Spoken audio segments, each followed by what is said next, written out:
Good evening. It is now 6:04 p.m.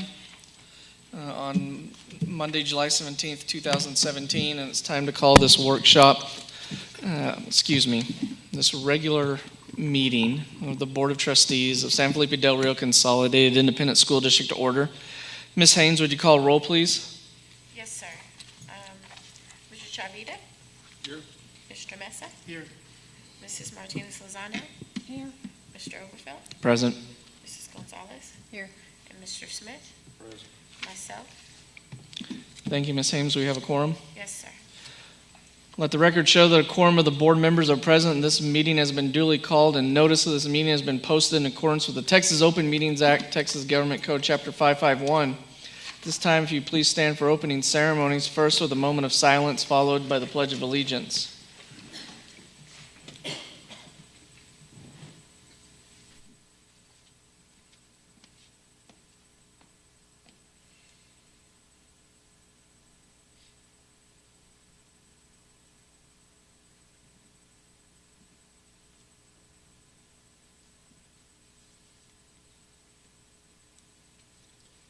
I pledge allegiance to the flag of the United States of America and to the republic for which it stands, one nation, under God, indivisible, with liberty and justice for all.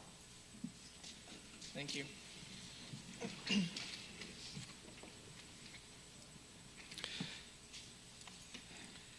That takes us into 4 recognitions. Table. And administration is asking that this be tabled for this evening.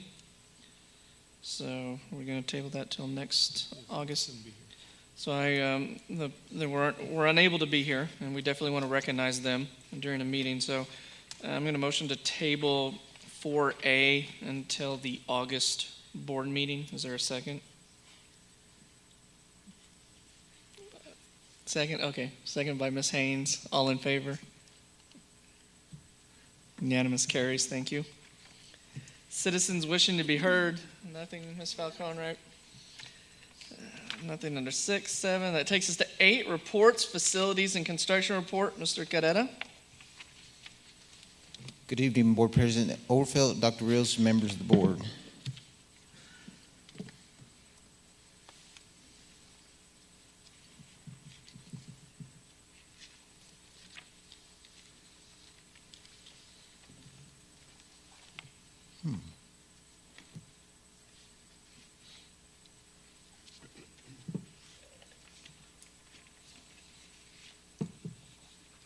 Want to know.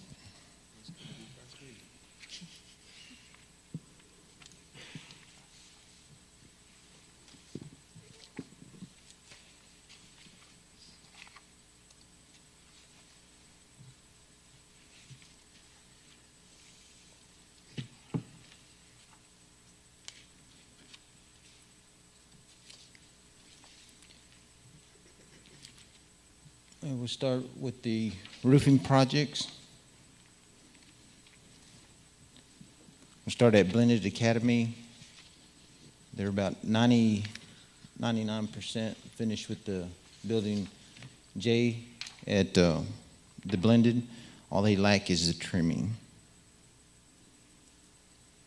At the Del Rio Middle School roof project, they've completed the cafeteria, the band room, and then the gymnasium. That whole campus will receive a new roof.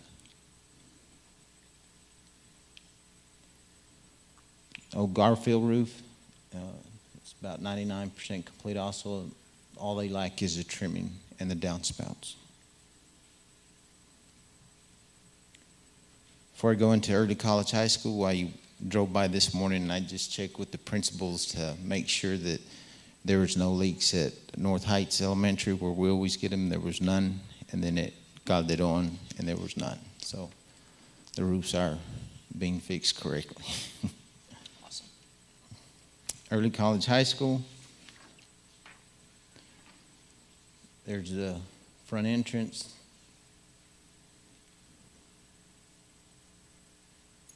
And That's a collaboration area with the small kiosk. We did not meet substantial completion. We're very close. August 6th, we have the furniture company has already confirmed that they will be here to set up, and they will have the furniture installed from August 6th to the 10th. And then this morning I saw 90 West working on the pavement, asphalt. And on Saturday, I got a call from Mr. Galvan with the landscape and irrigation has started. Giving you a timeline.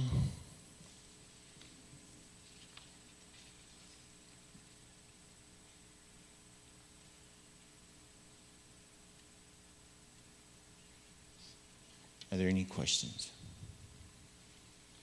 Any questions from anyone on the board regarding these? I got a couple.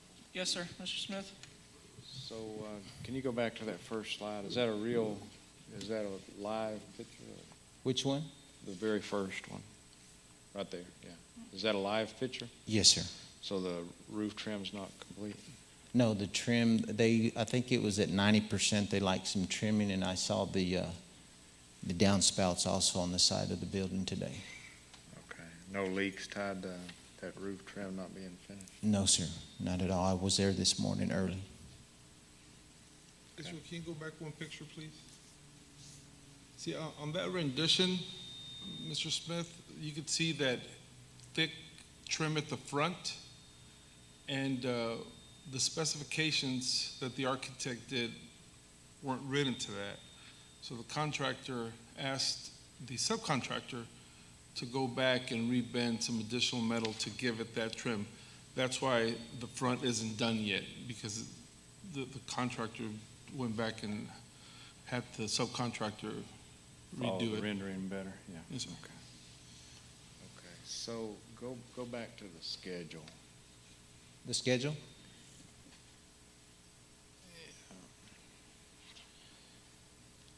Yeah, this piece here, the June, you've got mechanical, roofing, of course, that, we just talked about that. Acoustic ceiling, that's still ongoing? Most of it's up. On the classrooms, they haven't put them up because they have to do the testing, and so they want to make sure that they have access to that area. And so as soon as they get that testing, then they'll begin putting those tiles back in. So it's, you've got the grid work in, it's a drop ceiling, Yes, sir. and all the grid work's done, it's just a matter of dropping the tiles in place in a few spots? That is correct. Okay. All right, so really you've got about, a week and a half before furniture starts arriving? Yes, sir. And you're, August 6th. And you're confident, and the contractor's confident?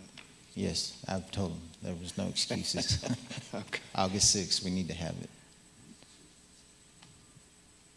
Okay, the other question was tied to the roofing projects. Those are due completed before, those that are ongoing, those will be completed before class time? What I've instructed the roofers, the contractors, was that ones that we had students in, that those needed to be done at school time. Okay. We're going to come close to some of them, are still going to need some work, but most of them will be done by the time school starts. But then we'll have other buildings that are not attended by students, but they will be ongoing into October. Yeah, okay, very good. Mr. Mesa? Israel, the early college high school, do you feel like it's going to be completed on the day that we have on the schedule? I believe that we didn't meet substantial completion, but I do believe that we'll be in that campus ready to go on the first day of school.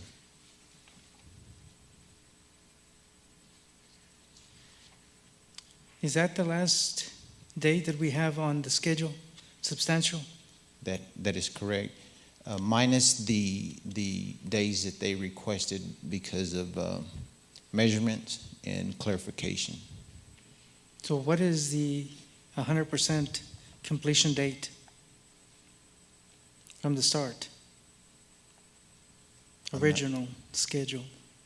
Was July 11th, was substantial completion. July 17th, you mean? No, yes, July 7th. No, it's July 11th of 11th? 2017. At the very bottom, it says substantial completion, July 11th, 2017. Okay. There's still a lot of work to be done in regard to everything from the ramp to the paving. And then, of course, I have not taken a tour like a lot of the board members have, but there's still a lot of work to be done. Are we still thinking about perhaps if they do not complete, which they did not, imposing what we have in place in regard to penalties? I will do according to what Dr. Rios instructs me to do.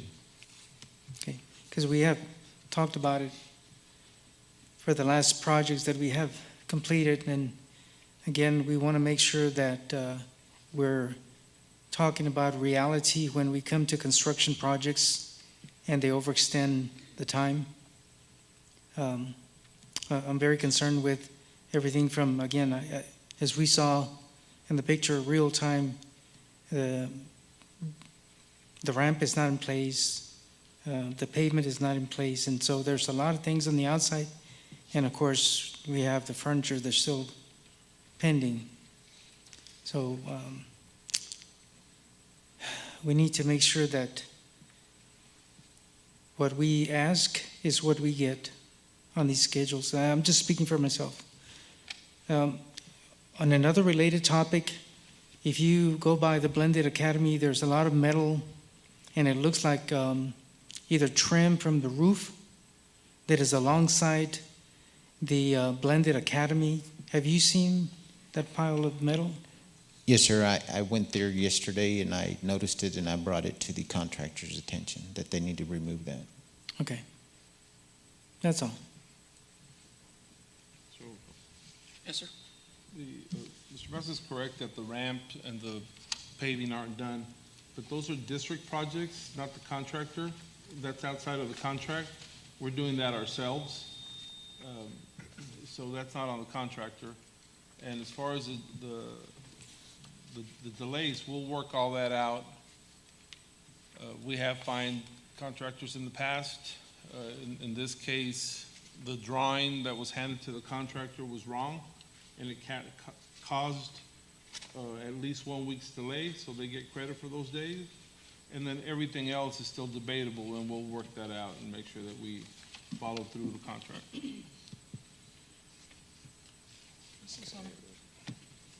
Mr. Carrera, on that slide that you're showing, that first column with dates says estimated start date, then the second column says estimated completion date. I believe you said that the substantial completion should have been July 11th, but that's kind of misleading. Is that the established start date, or is it really July 28th, which is, I have the header here on the paper, on the sheet that we have that says Right. estimated completion date. Right. And that should read July 11th. That, we had never changed that from the contractor or from the architect. Do you understand what I'm asking? Here, can I interject here for a second? Because once substantial completion is finished, then you've got a punch list and those pending few items you can move in and you can start functioning as a building. Is that the difference between July the 11th and July the 28th, or is July the 28th your change of date? Well, July 28th is when the contractor believes that he'll have everything set and fixed in the interior so the furniture can be installed. I guess I'm not much help. Mr. Cabrera, the estimated completion date was updated this last week, correct? Yeah, that's correct. Was the estimated start date also updated? No, So it's just the estimated completion date? that's correct. This is based on the last conference with the architect and the contractor, correct? That is correct.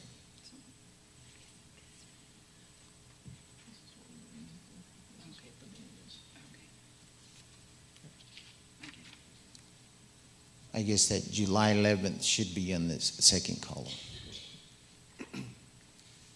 So can I ask a couple more very specific questions? Yes, sir, go ahead. So the fundamentals of the building, like the plumbing, the electrical panel, HVAC, those kind of things, and the four walls and the lighting were square, and all that be done by the 28th, and there'll be some punch list items that obviously they'll be pending after that. Is that fair? That's a fair statement. Okay.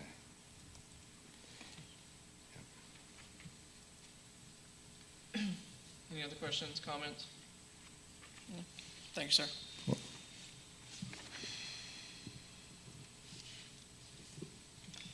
Takes us to 9, consent agenda. Does any board member wish to pull an item or ask specific questions before we move to approve the consent agenda? I do, Mr. Yes, sir. If we could pull G1, G1. Do you want to discuss or pull for a separate vote? well, I know, and I'm so glad that now you're putting the funding by the amount, but I have some questions. For example, Okay. this is optional, right? Student testing, it was required before, but it's not required anymore?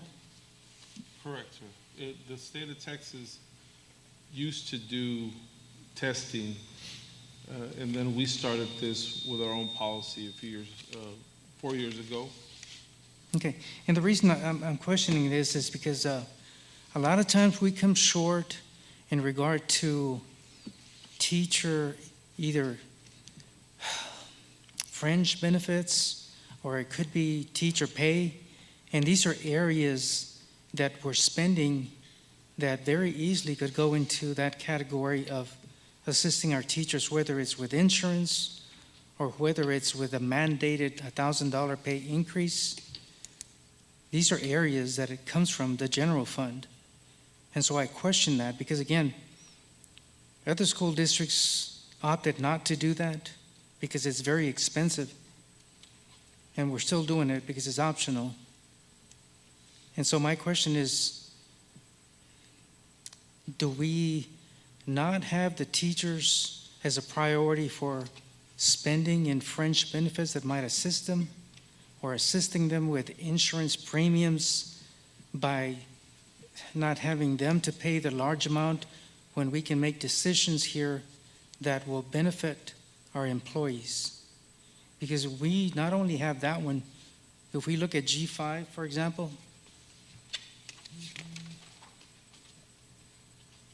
this is another training that's coming from general fund that's $15,000.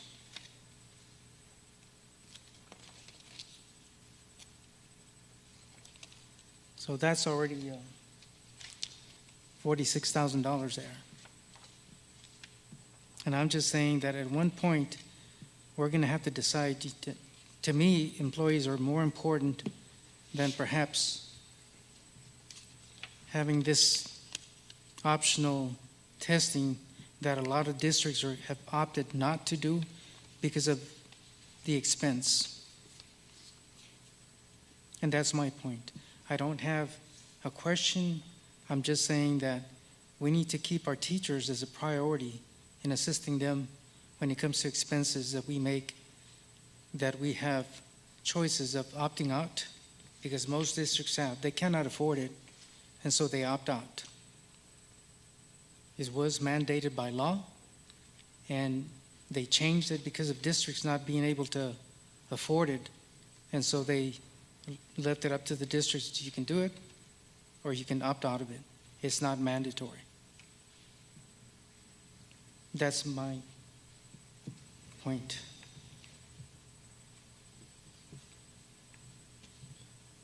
Would you like those pulled so there can be a separate record vote on those? Yes. Yes? Okay. Are there any other items, or does the administration want to respond to? Yes? I do want to make a comment. While I recognize and definitely do respect Mr. Mesa's comments, we absolutely, of course, are committed to being fair and doing everything that we can in support of our teachers. I don't know that $45,000 would really go a long way towards increasing our teachers' salary, but we, the board, just passed a policy regarding drug testing for our students.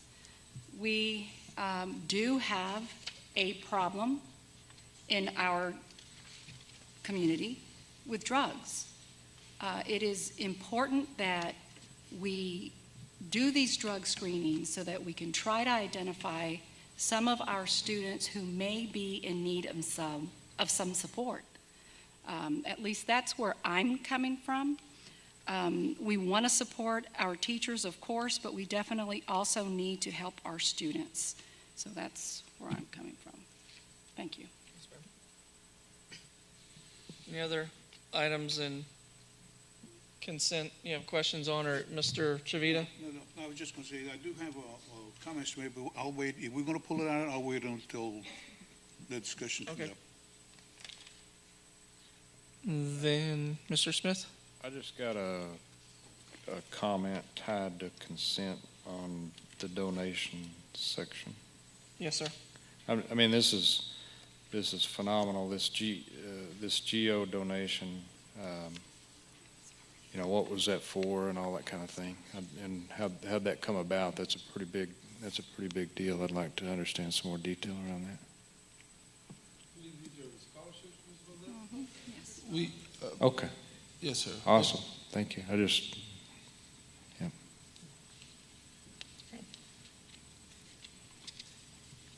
And then I'm going to pull G1 for a separate vote and G5 for a separate vote. So is there a motion to approve the consent agenda less G1 and G5 by Ms. Lozano, second by Mr. Chavita? All in favor? Unanimous, thank you. We'll take G1, contracts over 5,000, consideration to approve RFQ 17-04 for contract over 5,000, purchase order over 25,000 with Drug Free Sport Incorporated in the amount of $31,360 general fund student services for random drug testing of students, Dr. McNamara and Mr. Valdez presenting. Does anyone need more information on it, or do you want me to call for a Yeah. vote on that one? Or No, do I need? I understand exactly what it is. Okay. And just so I can remind the board, I voted against that, the Leader in Me, for example, that was $90-something thousand. And so it adds to quite a large amount. But again, I don't have any questions in regard to what it is. Okay. Any other discussion on this item, Mr. Chavita? Yes, on the comments that were made, I can see the expenditures, but I also feel like we need it because of, first of all, we worked on it, on the policy. It was changed and we felt that it was necessary. Now, to not to be able to follow through, it will be a lot of wasted time. Mind you, number one, we're not ever going to stop this drug problem that we have, but we at least can deter it. We can go ahead and help the students by knowing that if they want to continue to play, they're going to have to play by the rules. And just by talking to them, because let's face it, some of them will feel like they can get away with it in this type of thing. So, and then secondly, like Mrs. Lozano was saying, you know, to be able to, we help the teachers a whole lot. I've been here, this started my 8th year, and every year we've been given, we've been pushing, not just me, but everybody, to try to give them as much money as we can possibly can. We, through the efforts of our superintendent, we have been able to give stipends. We go and they obtain grants and all this type of thing. And so the thoughts of the benefits of the teacher, it's always there. It's high priority. But I think the students are pretty much a priority to me too. So,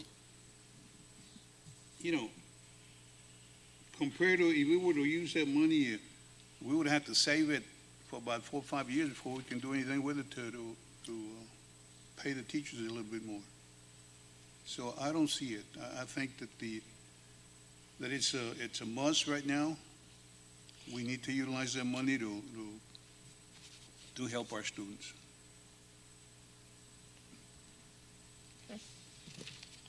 Can I throw something out there? Yes, sir. And we had this subject brought up 90 days ago, I guess, Mr. Rios, something like that. And we threw out some, I guess, more cost-effective approach to deal with the drug testing. And I know the district is been working on a more cost-effective way, and they have are still working that angle, and with these guys and some other people to pull it more into a cost-effective approach. But maybe somebody can elaborate on that future stuff, maybe offline. I don't think it's something we want to talk about here, but the point that I'm trying to make is I think the district is acknowledging that it's a bunch of cash, and they are diligently working on some alternative way to perform that test that has the same, that yields the same or better results. So if that helps anything. So. Dr. Rios?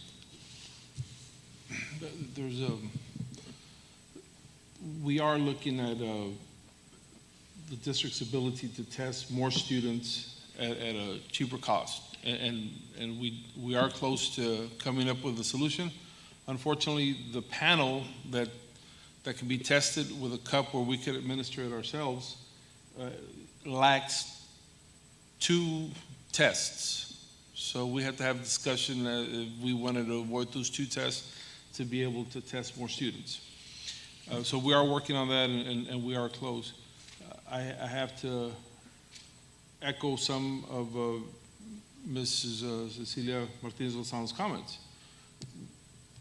We have, like every other district, an issue with students abusing drugs. Here the last semester, the number of students that popped positive on the random year analysis was significant, what I would consider significant.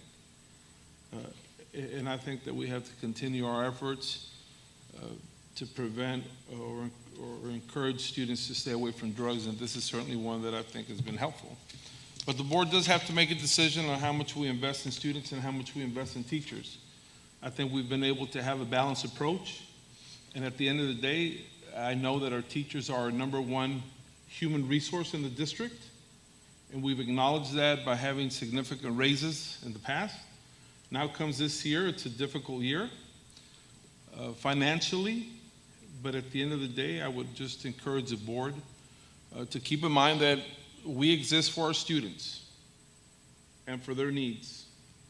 And I just don't see not making these recommendations for these programs.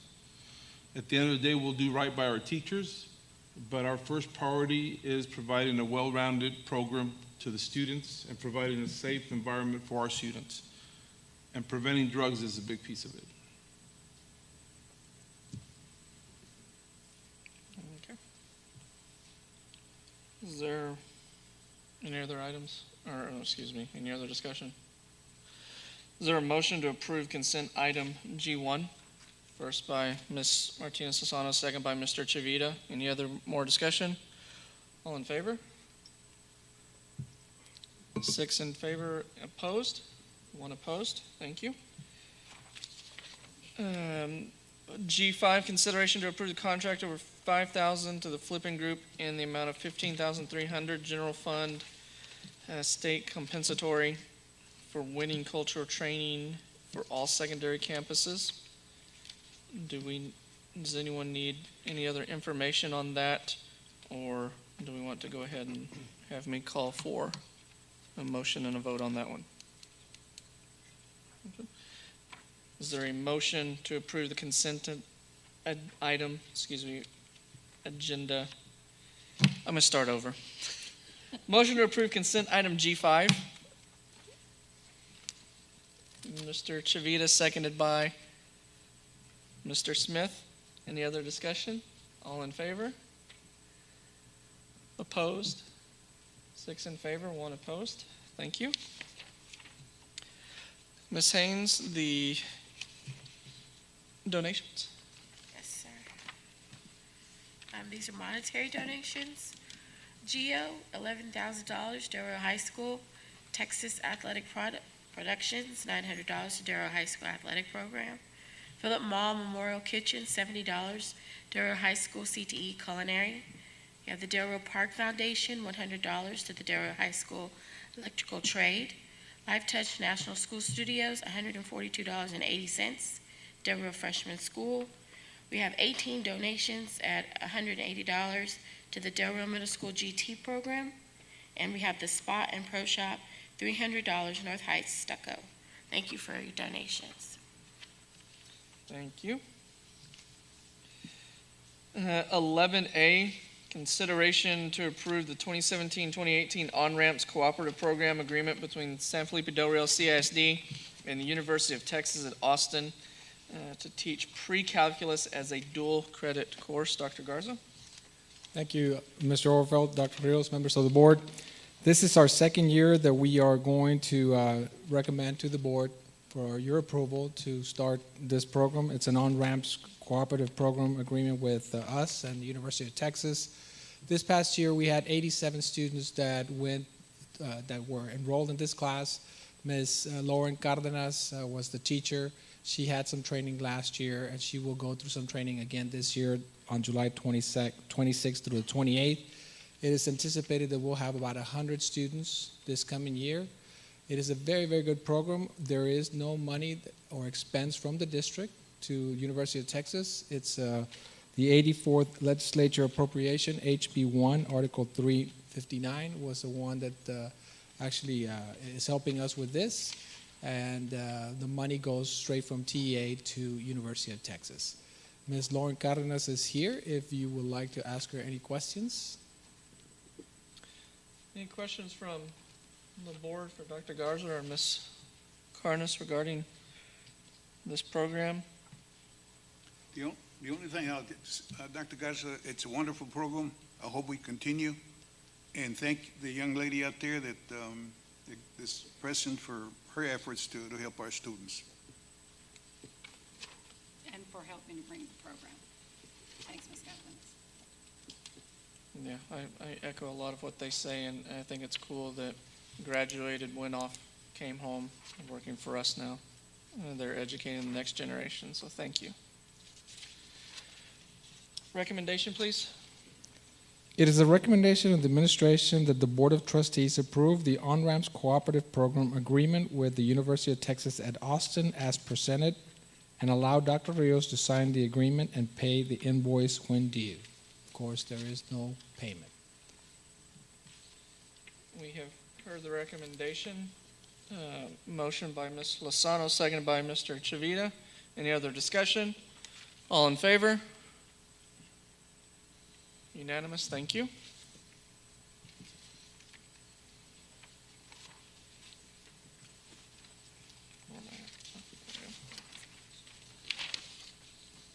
(11B) Consideration to approve the memorandum of understanding amendment between San Felipe Del Rio CISD and Angelo State University in regard to the academic offsite dual credit courses and modification to the district-wide stipend schedule. Dr. Garza. Thank you, sir. This is, the MOU is the same as last year, but there is an amendment because of appropriations of funds to the Angelo State University. So it's going to go from $2,000 to $1,500 to the district, and 75% will go to each teacher. And that 25% will go to the district. Any questions regarding this amendment to the MOU that we currently have with Angelo State? Recommendation? It is the recommendation of administration that the Board of Trustees approve the memorandum of understanding amendment of the Board of Trustees of San Felipe del Rio CISD and Angelo State University in regard to academic off-site dual credit courses and modification to the district-wide stipend schedule as presented, and allow Dr. Rios to sign the MOU amendment and pay the invoice when due. For the recommendation, is there a motion to approve? Ms. Martinez Lozano, seconded by Mr. Chavita. Any other discussion? All in favor? Unanimous. Thank you. 11C, consideration to approve the waiver of participation in the teacher portal of the Texas Assessment and Management System. Dr. Garza and Ms. Michelle Smith. Thank you, sir. The state allows us to ask for a waiver if we have a data system in place. We do have a data system that allows us to get all these things that the state is asking for, and this program is called DMAC.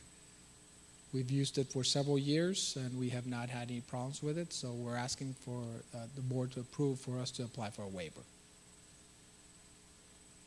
Any questions from anyone on the board? Ms. Lozano? I had sent my question to Dr. Rios that it's probably just a very simple yes.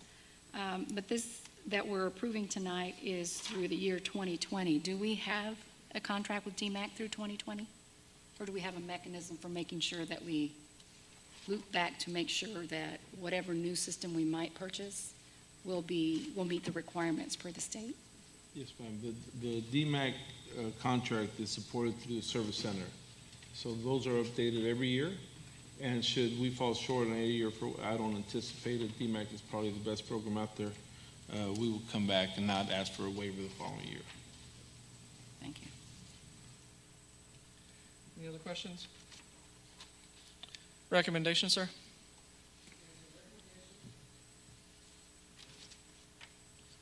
It is the recommendation of administration that the Board of Trustees approve the waiver of participation in the teacher portal of the Texas Assessment Management System. Heard the recommendation, I so move. Is there a second? Mr. Smith, any other discussion? All in favor? Unanimous. Thank you. Thank you, sir. Nothing under facilities and operations, business and finance takes us to 14, human resources and student services. A, consideration to approve the student code of conduct for adoption of the 2017-2018 student parent handbook. Dr. McNamara. Good evening, President Overfelt, members of the board, and Dr. Rios. The student handbook was given to you in the mail out. Also, at your seatings, we have some corrections. To date, Bob Schuman, our school counsel, has reviewed our proposed handbook and made some modifications, as well as we've incorporated some suggestions from the school board. At this time, Dr. Rios will highlight some of the major updates to our new handbook for 2017-18. Dr. Rios. Mr. Overfelt, members of the board, the feedback that the board suggested over the last week, a lot of it had to do with making items more clear, some grammatical errors, and all of these have been incorporated. There was one change that was a substantive change that we wanted to discuss with the board today, and that comes to the cell phones. We had a committee that reviewed the cell phone policy. It was well attended by parents and teachers. We took their suggestions along with a survey that we did, and we drafted a policy. The part of the policy that remained unchanged was the consequences for the cell phone policy. Since last week, it was recommended by a board member that instead of the $15 fine that is allowed by the state, should we choose to impose it, that instead of that fine, that we confiscate the cell phone, first offense 3 days, second offense possibly 6 days, third offense 10 days, in lieu of the fine. In discussing it with some board members and just amongst ourselves, we believe that would be a more effective consequence. Plus, it would leave the money aspect out of it. We have visited with the General Counsel, and the General Counsel has agreed that this policy and this change would be legal. We want to make the recommendation with a 3-day, 6-day, and 10-day confiscation for each violation, but we wanted to just see if there was any suggestions or questions. We don't have too much time to bring the book back for approval because we have to have it printed, and we did not place this agenda for Wednesday's meeting. So if it's not approved today, we could have another special call meeting at some point. But since that's the only substantive change, we were hoping that y'all would discuss it and see if we're ready to approve our recommendation for a 3, 6, 10-day confiscation instead of the $15 penalty.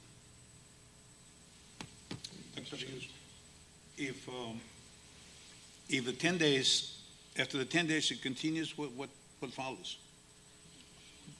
Dr. McNamara, the policy on the 4th is confiscation of the phone, correct?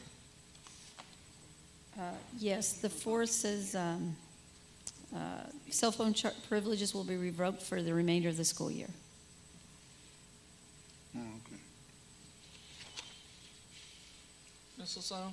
I just have one question. How do we ensure the safekeeping of these somewhat expensive cell phones? Will they be locked somewhere? Are they going to be checked in by security? I mean, that's a lot of added work. I don't know how often this will happen. We take up cell phones now. Obviously, they'll come in and pay the fine at the end of the day or 2 days later. So we have to keep cell phones safe and secure.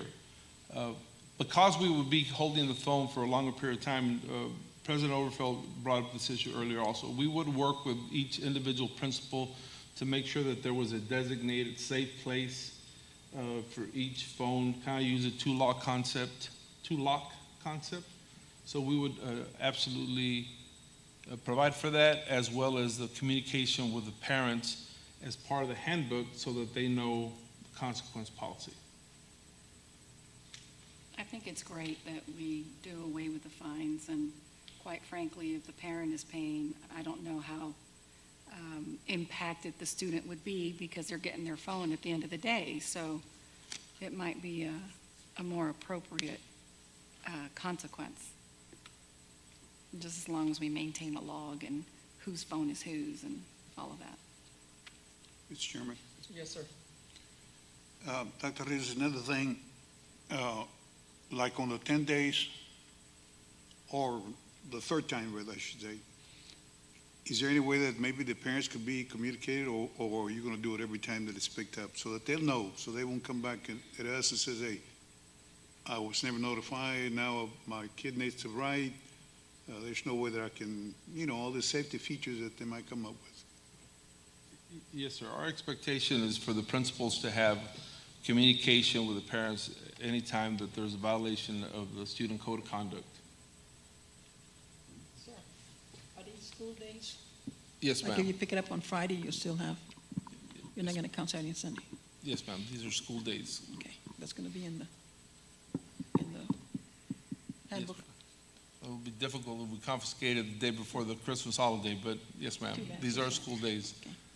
unless the board directs us otherwise. I like it, personally.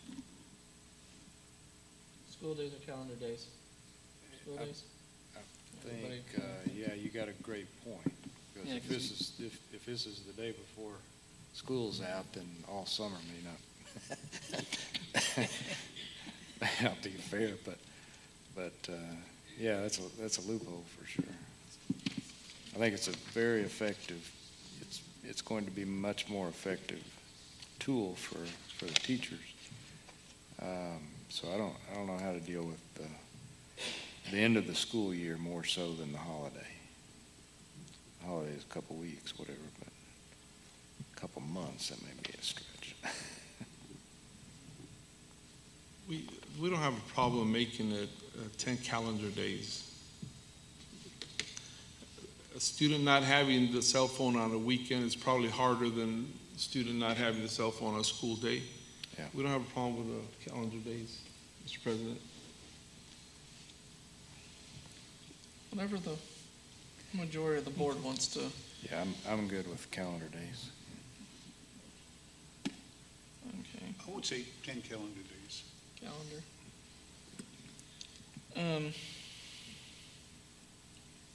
So, I'm sorry, go ahead. No, the only question I would ask is, if it's a 3 calendar day infraction, then if a child's phone gets picked up on a Friday, well, they just get it back on Monday. Well, I guess you're right. The suffering would be the weekend without the phone. The suffering. I can Poor thing. I can personally testify that this is a very effective tool. Okay. Okay, so in looking at the revised blue sheet and red sheet, students will be allowed to use their cell phone or electronic device during the following non-instructional: before the first bell, during lunch, after the dismissal, and if the teacher uses it for instructional purposes. This is on page 49, that handout that you gave. And during out-of-town school-sponsored events with the sponsor's permission, so UIL, whatever it might be, they'll be able to. But other than that, once the bell rings what time's the bell ring at the high school?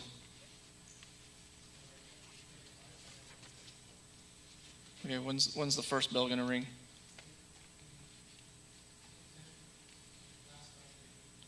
Okay, so at 8:10, everything goes away, and at 8:15, we can start confiscating phones. When we get into the second and third offenses there, where it's gone for 10 calendar days, and you said you've discussed this with legal, or with counsel, we have an answer for when that parent comes and says, haven't had access to the phone, so you're going to pay 10 days worth of the bill. Okay. The issue going back to if it falls on a holiday, what happens if it falls on, they get caught using the phone on December 21st, the last day before we go on break, and that means they don't get that thing back till the 8th over a major holiday when they might be going out of town and stuff like that? It's a policy, sir. Okey-dokey. We will provide a means for them to get the phone back if they want to come in on the holiday when the 10th day would be due. Security works over the holidays, and we can make arrangements with them. I just want to be sure on those items in case something happens and someone files a grievance against the policy, and then we're in here rewriting the policy in 2 months. I don't want to go down that road again. And we're covered legally if during the collection and storage of that phone something happens to that $800 iPhone. We're not going to be liable for it. That's correct, sir. Okay, so your recommendation here in a minute will be that as amended verbally, which isn't even a word, right? Verbally, there we go, that the first offense will be a 3 calendar day forfeiture of the phone. The second offense will be a 6 calendar day forfeiture of the phone. And the third offense will be a 10 calendar day forfeiture of the phone. The fourth offense, you're no longer allowed to bring that phone to school anymore the rest of the year after that, if you get popped a fourth time with it. That's what we're saying. The Fourth offense would stay as indicated in the handbook right now. Yes, sir. And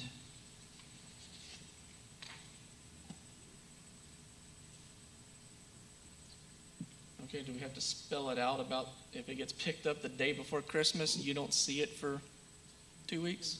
Or that's policy? It's policy. Okay. Ms. Lozano? I do agree that we should probably highlight this change because it is a significant change. And this board has experienced where we didn't clearly communicate to our student population and their parents changes to policies.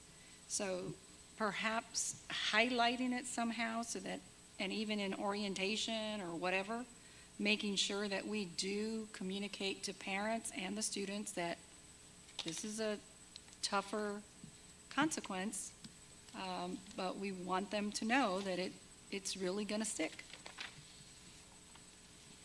Right? I mean, maybe they won't use it the second time. I mean, when they're not supposed to. Alrighty. Any other comments, questions? Mr. Mesa? Yes. I just had a question, Patty. I'm looking at the section of cyberbullying. With Davis law, did we meet all the requirements of the law? We are reviewing that, and I've talked to Sandra about that. We're expecting something to come back from TASB on that. I have researched the law, and I've been in contact with a vendor about that to look and see what kind of other resources we can have for reporting bullying. Yeah, I think that law requires that there be a phone that they can call in anonymously to report That is correct. cyberbullying, Right, an anonymous report. and we don't have that in place. We have an anonymous reporting for bullying that the principals get a copy of. But I'm reviewing that as well as some other programs that might be advantageous for that. Okay, just to bring that in line, Yes, yes, sir, any updating, absolutely. that's all.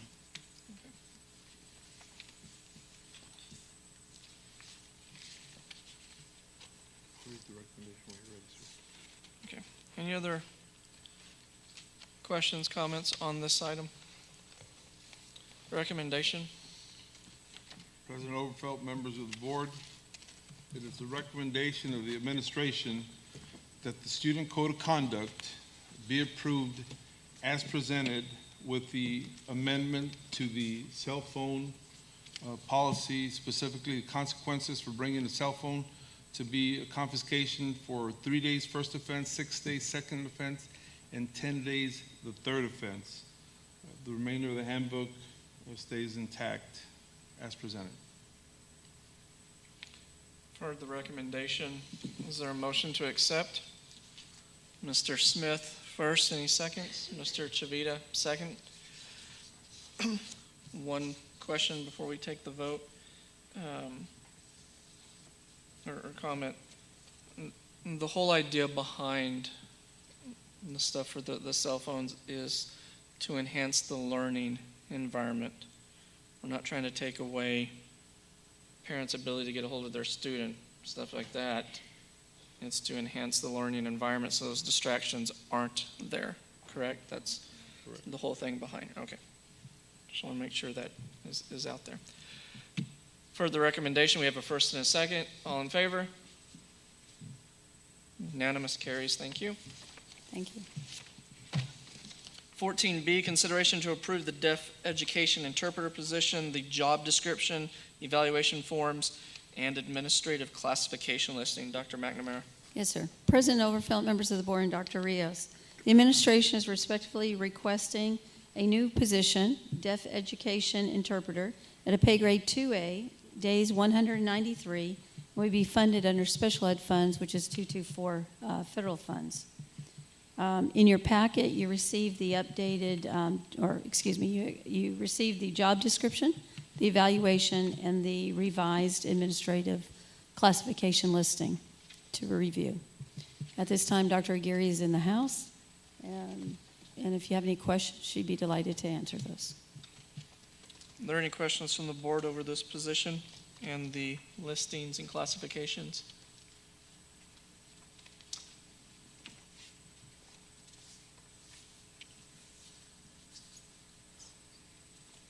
I'm a pass. Okay. Recommendation? It is the recommendation of the administration that the deaf education interpreter position, the job description evaluation forms, and the revised administrative classification listing be approved as presented this evening. Heard the recommendation, I so move. Is there a second? Ms. Martinez-Lozano, any other discussion? All in favor? Unanimous, thank you. Thank you. 14C, consideration to approve the employee job descriptions, evaluation forms, title changes to the administrative job classification listing. Dr. McNamara. The board and Dr. Rios. At our last meeting, I believe everyone received a copy of our 20 proposed job description and evaluation forms that were in your packet. That issue was, or this item was tabled at the time to give you a little more time to review the job descriptions and evaluation forms. So this evening, we are presenting this item again for your consideration. As Dr. McNamara stated, the last workshop we had, these were tabled so that we could look over them. Does anyone have any questions on any of those items? Recommendation, ma'am. It is the recommendation of the administration that the employee job description and evaluation forms be approved as presented this evening. Heard the recommendation. Is there a motion to accept? Ms. Lozano, seconded by Mr. Chivita. Any other discussion? All in favor? Unanimous, carries. Thank you. Thank you. 14D, consideration to approve update to the 2016-17 district-wide stipend schedule. That's right, 2016-17? Yes, sir. Okay. Ms. Valdez, I'm sorry. That's okay. Good evening, Mr. Overfeld, Dr. Rios, board members. This agenda item is related to the fact that this is the fourth year that we'll be receiving our EEIP grant, which would put our district up to $4 million in funding from the EEIP grant. Approximately 50% of the grant is dedicated to stipends in both recruitment and retainment. We do have a need to aggressively recruit teachers in hard-to-fill positions. We currently have 55 vacancies. 12 of those will be presented tonight. And of those 55, 31 are hard-to-fill positions. And again, these are the hard-to-fill positions, and the recommendation is to increase the stipend. We did receive a comment that the original recommendation was too high, so you should have an updated stipend listing where it lists for signing bonuses. These are for teachers hired for the 17-18 school year, and that's why it's titled 16-17, because we're still hiring in 16-17. For teachers hired for 17-18 and remain in their position for a minimum of 1 year, we have a stipend recommendation in the critical shortage content areas where if they're hired by August 31st, it would be $8,000. If they're hired by September 30th, it would be $5,000. And if they're hired after October 1st, it would go back to the amount that it originally was at $3,000. We also have the same amounts listed under staff retention. So if there's staff that is certified to fill positions like secondary math and science and blended academy, and they're currently not in those positions, and they apply for those and are hired based on those dates, the same stipend amounts would apply. And for the budget to the grant, like I mentioned originally, we have it budgeted, we had the stipend amount at $3,000. So the difference would be about $155,000 if all of the 31 applicants were to be hired by August 31st, and that is how much we left in the last grant. Again, we have over 50% of the grant dedicated to stipends. However, all of those opportunities aren't met throughout the year. Questions?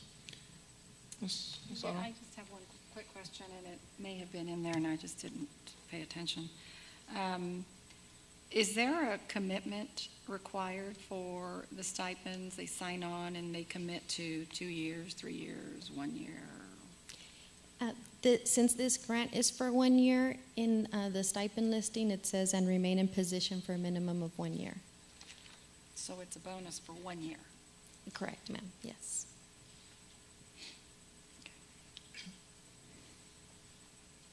Any other questions, comments, or thoughts on the, Well, Mr. Increase. Rios wants to talk first, so I'll let him. yes, sir, Well, I was just going to respond to Mrs. Martinez-Lozano's comments. yes. We can have human resources draft as they have before, that there needs to be a 2-year commitment. That's not a problem. Yeah, at least you secure the position for 2 years. Sure. Okay, I'll update that. Yeah, I would echo, there's some type of, you use this for 2 purposes. One is for a recruiting tool, and the other is for retention tool. So, yeah, Thank you. I echo that. Okay. I think this is a good, valuable tool. I mean, when you're coming in from out of town, you need a little coverage to get you settled in, and so I think this is a good thing. The retention piece was a question that I was going to have. Anyway, I don't have any additional questions. I think it'd be a good recruiting tool for the district. Thank you. Any other questions or comments? So you're saying that the recommendation in a minute will alter this, or we're going to say a commitment of 2 years? Right. Say hire for 20 and remain in position for a minimum of 2 years. Okay. Okay, let me ask one more question. Yes, sir. Okay, so this is, the way I'm interpreting this is this is something you're introducing specifically for this recruiting year, not as a permanent stipend lever inside the metric? Or are you asking for it to be a permanent stipend lever forever? No, sir. The stipend listings are brought to the board every August with the budget. Yeah, So this is for staff hired for 17-18 in the 16-17 year. And then after August, we'll keep the amounts that say 5,000 as of September 30th, and then 3,000 after 10/1. So when we come back to the board at the end of August, we'll have this the 17-18 schedule. So the answer is, sir, this is only for this recruiting season, only because grant funds are available. Yeah. This is the last year for EIP. Unless the state was to magically come up with another $1 million, it would only be for this recruiting season, and it would stop. That's correct. That answers my question clearly. So Thank you. Thank you. Any other questions or comments? Mr. Mesa? I just want to be sure. If a teacher stays 1 year and for whatever reason, reassignment, whatever, do they get half? Or they get 0? Yes, sir. So they get this money up front after August 31st. If they get reassigned, that's our doing. So we don't penalize the teachers when we reassign them. If they leave, then they will have signed up front that they owe us half of the money back, or that there will be prorated language in the agreement. Okay, because, we do get a lot of teachers that are military and so forth, Border Patrol. They have no idea whether they're going to be reassigned, relocated. And so I just want to make sure.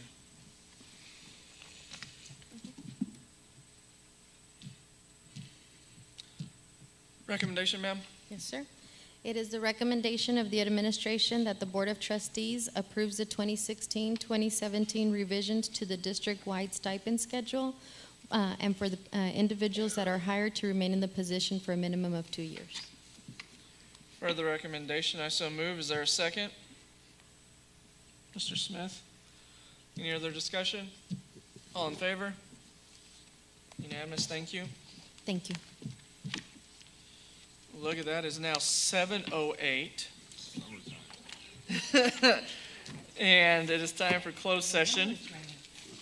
If during the course of any duly posted meeting, the Board of Trustees determines that a closed or executive session is required regarding any item posted on the agenda, that session will be held on any and all subjects and purposes permitted by Sections 551.071, 072, 073, 074, 076, .082, .084, and .087 of the Government Code Texas Open Meeting Act. Final vote is required. It will be taken in open session when the board reconvenes. Tonight specifically, pursuant to 551.074, discussion of personnel or to hear complaints against personnel, 551.071, private consultation with the board's attorney, discussion of personnel report to include the following: new hires and district vacancies, salary adjustments with justifications not limited to service credit, master's degree stipend, salary and matrix adjustments, discussion of assistant principal positions, and update on contracts, request for proposal and request for qualification, and review with legal counsel. 7:10 p.m. and we are now in closed session. It is now 8:17 p.m. Monday, July 17th, 2017. This board will reconvene into open session. No action was taken. First, A, consideration to approve the personnel report to include the following: new hires, district vacancies, retirements, and resignations. Ms. Aida Garcia. Good evening, Mr. Overfeld, Dr. Rios, school board members. It is the recommendation of the administration that the following new hires be approved. Destiny Benson, special ed teacher at San Felipe Memorial Middle School.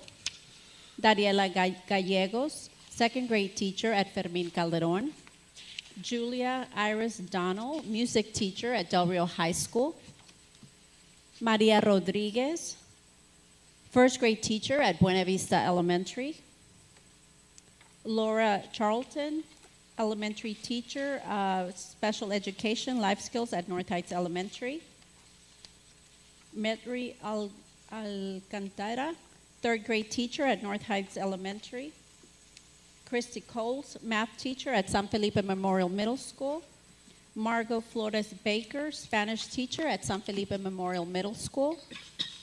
Julia Aldrete, CTE business teacher at Del Rio Middle School. Derek Casillas, physical education teacher at Del Rio Middle School. Alexander Menchaca, math teacher at Blended.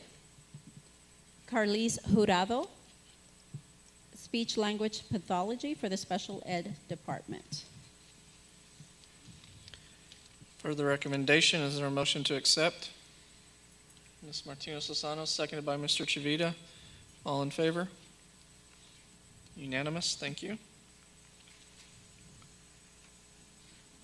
There are no salary adjustments this evening, correct? Correct. C, consideration to approve the position for assistant principals. It is the recommendation of the administration that the following assistant principals be approved. Sorry, please do one at a time. Yes, sir. We have Maria Hudgens for assistant principal at North Heights Elementary. We have, And, do you want individually voted? Is that what you're wanting? That's what we usually Okay. do with administration. We've heard the recommendation on that one. Motion to accept. Is there a motion to accept? Excuse me. Ms. Martinez-Lozano, seconded by Mr. Chivita. All in favor? Unanimous, carries.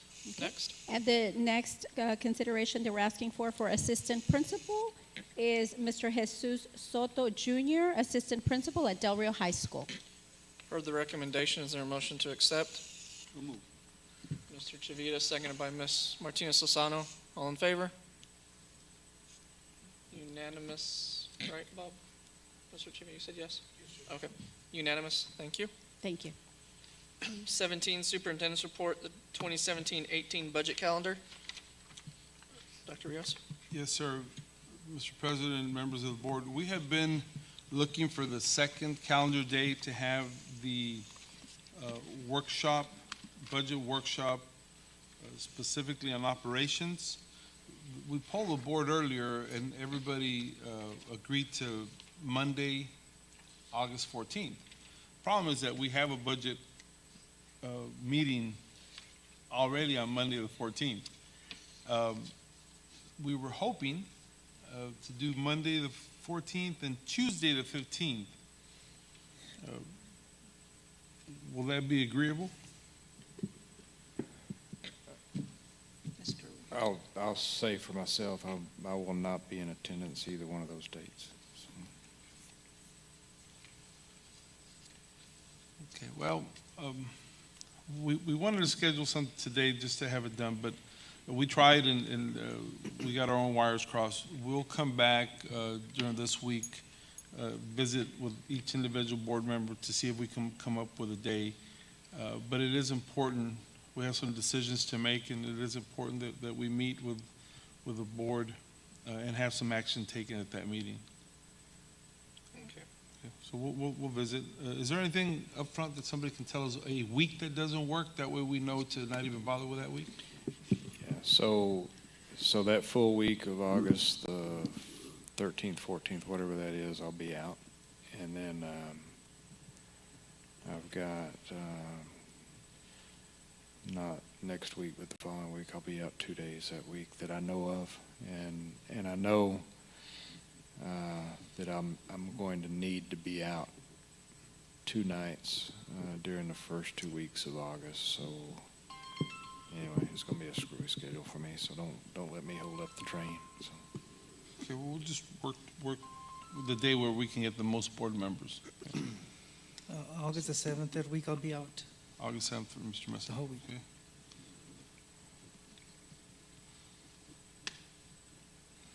Okay.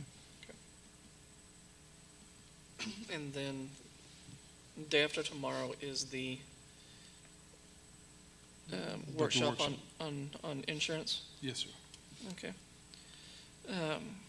I invite the employees of this district to go in, and if you have concerns about it because of misinformation that is running rampant in this district right now, I encourage you to show up on Wednesday at 6 o'clock. We have an auditorium that we can put people in if enough show up there and we don't fit in the conference room. That way you know truly what is going on when it comes to insurance and what will be happening there instead of the misinformation and rumors that are going on right now.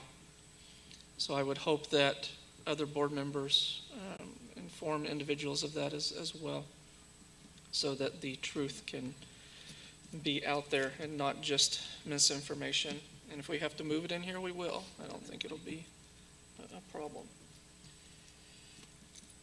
Being no further business before this board, is there a motion to adjourn? Ms. Haynes, seconded by Mr. Mesa. All in favor?